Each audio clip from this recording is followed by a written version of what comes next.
20ویں صدی کی تاریخ میں چند ہی نام ایسے ہیں جو آج بھی دنیا بھر میں بحث اور تجسس کے مرکز بنے ہیں۔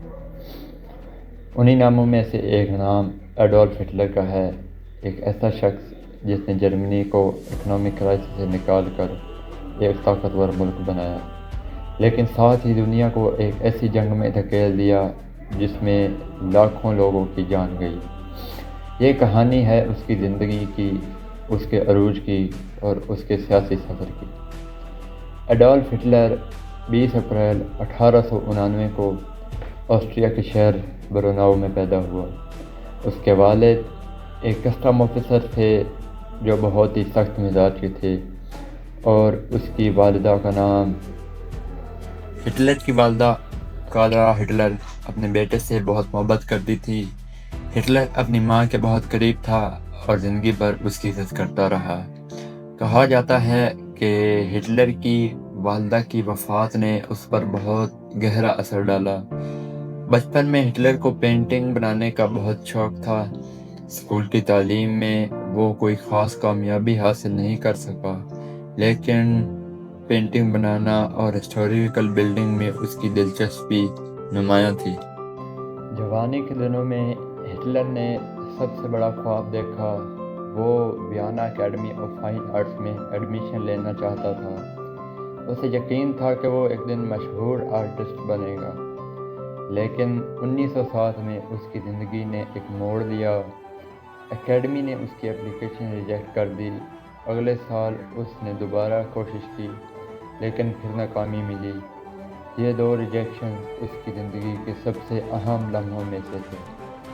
ویانا میں گزرے ہوئے سال ہٹلر کے لیے مشکل تھے۔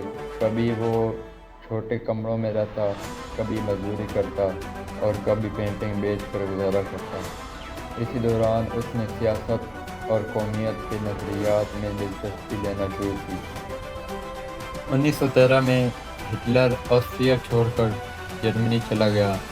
اس کا ماننا تھا کہ جرمنی اس کی اصل پہچان اور مستقبل کا مرکز ہے۔ اس وقت کسی کو اندازہ نہیں تھا کہ یہ جوان ایک دن دنیا کی تاریخ بدل دے گا۔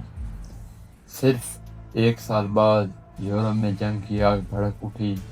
1914 میں فرسٹ ورلڈ وار شروع ہوئی اور ہٹلر نے جرمن آرمی جوائن کر لی۔ میدان جنگ میں ہٹلر پیغام رساں کے طور پر کام کرتا رہا۔ یہ کام بہت خطرناک تھا کیونکہ کئی بار اس نے موت کو بہت قریب سے دیکھا تھا۔ ایک بار وہ زخمی ہوا اور اوپر سے گیس اٹیک کا شکار بھی بنا، لیکن وہ زندہ بچ گیا۔ جرمنی کی شکست نے ہٹلر کو گہرا صدمہ دیا۔ نومبر 1918 میں جرمنی نے سرنڈر کر دیا اور ورلڈ وار 1 کا خاتمہ ہوا۔ ہٹلر اس فیصلے کو قبول نہیں کر سکا۔ جنگ کے بعد جرمنی اکنامک کرائسس کا شکار ہوئی۔ ہر طرف مہنگائی، بے روزگاری نظر آتی تھی۔ عام لوگ اپنے مستقبل سے مایوس تھے۔ اسی ماحول میں ہٹلر سیاست کی طرف متوجہ ہوا۔ 1919 میں اس نے جرمن ورکرز پارٹی جوائن کی، جو بعد میں نازی پارٹی کے نام سے مشہور ہوئی۔ پارٹی کے اندر ہٹلر کی سب سے بڑی طاقت اس کی تقریر تھی۔ جب وہ بولتا تھا تو لوگ گھنٹوں اس کی باتیں سنتے تھے۔ اس کی آواز باڈی لینگویج کو متاثر کرتی تھی۔ کچھ ہی سالوں میں ہٹلر نازی پارٹی کا سب سے نمایاں لیڈر بن گیا۔ اس کی ریلیز میں ہزاروں لوگ شرکت کرنے لگے اور پارٹی تیزی سے مقبول ہوتی گئی۔ 1923 میں ہٹلر نے حکومت کو کنٹرول کرنے کی کوشش کی، لیکن ناکام ہوا اور گرفتار ہو گیا۔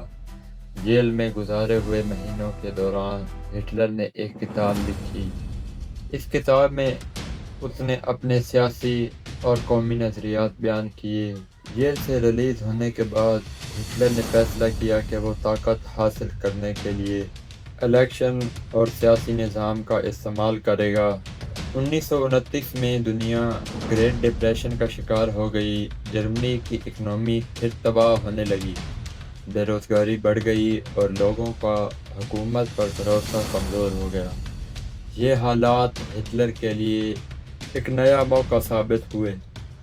ہٹلر نے جرمنی کو دوبارہ مضبوط بنانے کا وعدہ کیا۔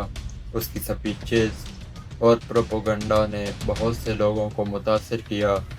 نازی پارٹی تیزی سے بڑھتی گئی اور جرمنی کی سب سے بڑی سیاسی طاقت بننے لگی۔ جنوری 1933 میں ایڈولف ہٹلر جرمنی کا کانسلر بنا۔ یہ وہ لمحہ تھا جس نے نہ صرف جرمنی بلکہ پوری دنیا کی تاریخ کا رخ بدل دیا۔ اگلے چند سالوں میں اس کے فیصلے دنیا کو ایک اور تباہ کن جنگ کی طرف لے جانے والے تھے۔ اس سے اگلا واقعہ ہم دیکھیں گے پارٹ 2 میں کہ کیسے ہٹلر ورلڈ وار 2 کی وجہ بنا۔ تو ہمارے چینل کو سبسکرائب کر لیں۔ Thank you for watching video.